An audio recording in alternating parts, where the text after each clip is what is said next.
So my sessions, I'm going to give you a quick quiz to see how much you know about bowel and bladder. And there's cards on your table, so there's red on one side, green on the other, so it'll be kind of true or false. Red will be false, green will be true. I'm going to share with you some national statistics in relation to prevalence across Scotland and continence and incontinence, and then I'm going to share with you some statistics about the Western Isles. My only plea is don't shoot the messenger, because the information that the stats are based on are from yourselves who've submitted in your electronic annual return, and you might not think that we look at them, but they are looked at. We do collate them, and now we're moving to a position where we're hopefully going to be sending this information back to you, because why wait on us coming in to tell you about things? If you have the statistics, you can have a look at it, analyse it, and see what needs to change. I'm going to explore some barriers to good continence promotion. I'd like to show you what good continence for me as a regulator would look like. So the flip side of that is if you're not doing it, then maybe you have to consider what needs to change. And then I'll cover the resource, and then if we've got time at the end, a wee quick question and answer. And I have to say I won't have all the answers, but I usually know a man who can. Okay, quick quiz. True or false? Remember, true is green and red is false. 1 in 3 or 1 in 4 the general public experience urinary incontinence. What do you think? Everybody thinks that's true, and it's absolutely true. 1 in 3, 1 in 4. So if you look at the people around your table, people around the room, 1 in 3 or 1 in 4, and that's the reality, will have some problem with their bladder at some point, and not necessarily when you're older, because it's not an inevitable part of aging. Constipation is more common in women than men. True or false?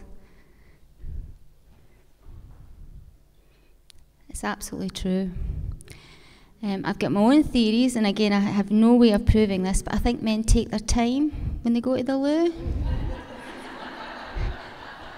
Yeah, ringing true here. You sit with the paper, you read the sports pages. People with young families, when is the last time you went for a pee or a poo in peace? The minute you go into the toilet, the door starts, the phone goes, and nobody else can answer it or speak to anybody bar mum, yeah? But men seem to be able to have that bit of their brain at the switch off. Yeah? £70 million a year is spent across the NHS in medicines to manage constipation. True or false? Remember, this is the whole of UK, I'm talking about the NHS. True or false? It's absolutely true. And that's the stats need to be upgraded. But £70 million to manage constipation. And again, maybe we need to look at what's happening in care homes, and I'm not saying it's bad, I'm just saying maybe we need to look at the diet that we're producing, the access to fluids, maybe reducing the amount of caffeine, because again, it constipates people. So these are things that, you know, after today, maybe go back and have a wee look at your menus and speak to your cooks and your chefs and see how you're managing it in the care service. 50% of care home residents are incontinent. True or false? Well, we'll come back to that. True or false? I'll tell you that in a minute.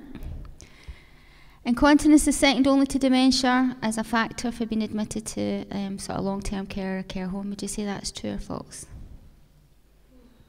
Absolutely true. Most people can cope with caring for individuals in their own home as long as their bowels or bladders remain functional. But the minute somebody really starts to either lose their bowel or bladder function, that is usually a trigger to look for 24-hour care, because it really does start to impact on a whole raft of things. But I have to say, if we can get the support in and the care in, you know, maybe we could change that. 73% of people with dementia in developed countries are living at home. True? Yep, absolutely true. I'm not being very creative here, am I? It just keeps me right. It's true, true, true. Okay, across Scotland, dealing with incontinence costs how much a year? Does anybody want to give me a figure? How much do you think it costs Scotland to give? Let's just talk about products first. Pads.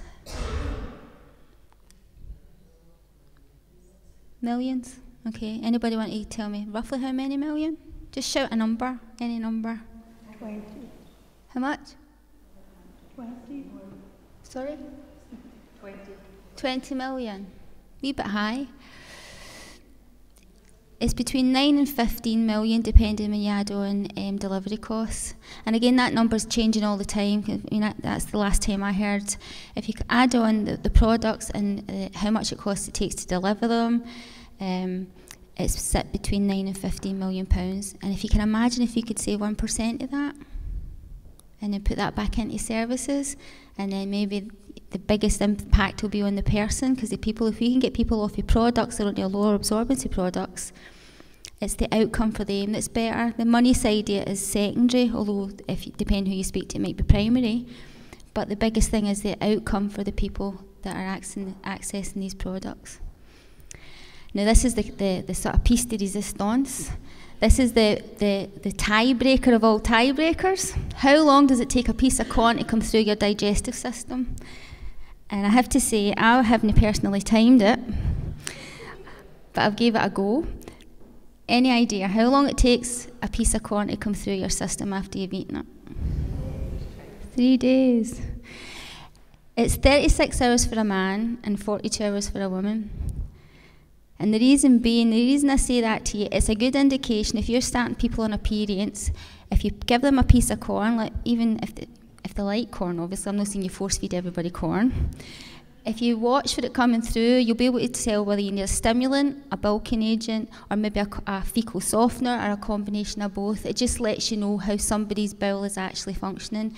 And I have to say, this is the Western world. Obviously, if you live in Africa or somewhere else, it may come through quicker because your diet is slightly different, but this is sort of like the general population in the Western world.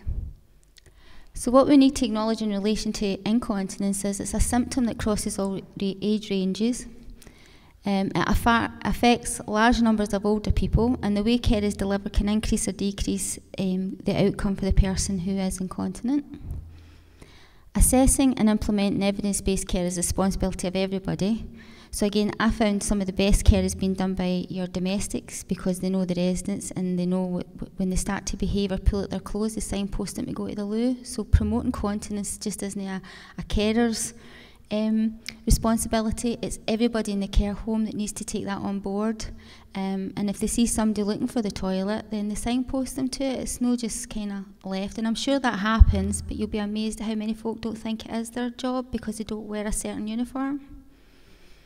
And the challenge is to minimise the impact of incontinence on individuals' quality of life where cure is not possible. And if you speak to the continence advisors across the whole of Scotland, they'll tell you we need to go for cure first, and pads as a management process. It's not inevitable everybody will go into pads. There's lots of things out there that can help people, and especially we're looking at cure rather than management. So if you take away anything today, that is what we're trying to say, always look for the cure. So I'd like you to take 2 or 3 minutes and have a wee think about your service, and think about the perceived barriers within your own service, about what would stop somebody in your service at the minute from getting to the toilet when they need to go. And then we'll come back and you can share it. Does that make sense? Do you all know what you're doing? Yeah? 2 or 3 minutes and then we'll get some feedback.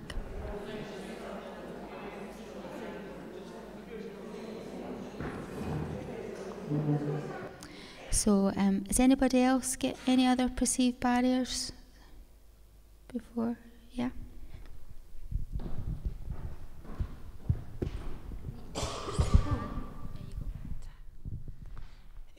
Ours is a bit different. I manage a supported housing development, so the tenants are in their own flats within the development.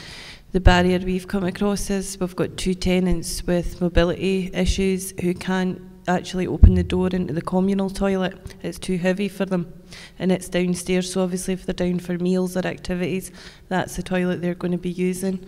So what we've done is we've got letters from the tenants' GPs and gone for stage 3 funding to fit automatic door openers onto the communal toilets, so that to aid them to get in and out. We're just waiting on the next stage of funding coming through to get it fitted for them. But making sure all staff recognise if they see them, you know where they're going, go and open the door for them, so they're not having accidents. Brilliant. So, yeah. And that's what I call a good outcome for somebody who has a continence care need. And again, it's something quite simple, although it's costly. just having a door that can actually open for the individual to help them get to the loo. So for me, what would a good service look like? I used to have up the slide here, what is the regulatory findings that the care inspector are finding? And I found it came across a bit negative, so what I thought I would do is flip it and say, well, here's what from the position that I usually see things in is around good leadership, and the care home manager, it's already been stated today, you are the linchpin of your service, and how you manage your staff and challenge unacceptable practice and monitor prevalence and know what's happening in the home is so important to actually how good care is delivered. We need to have providers who are committed to the CPD. We tend to focus more on mandatory training rather than what's good care. We don't tend to do a lot of continence training, and you may or may not believe this, but most of the statistics are showing that from the EER that I get in, it's about 40% of staff are trained in promoting continence. So if you think about that, 40% of staff isn't an awful lot when you think what's in the workforce. And if we can change the culture of how people perceive being incontinent as a part of ageing, or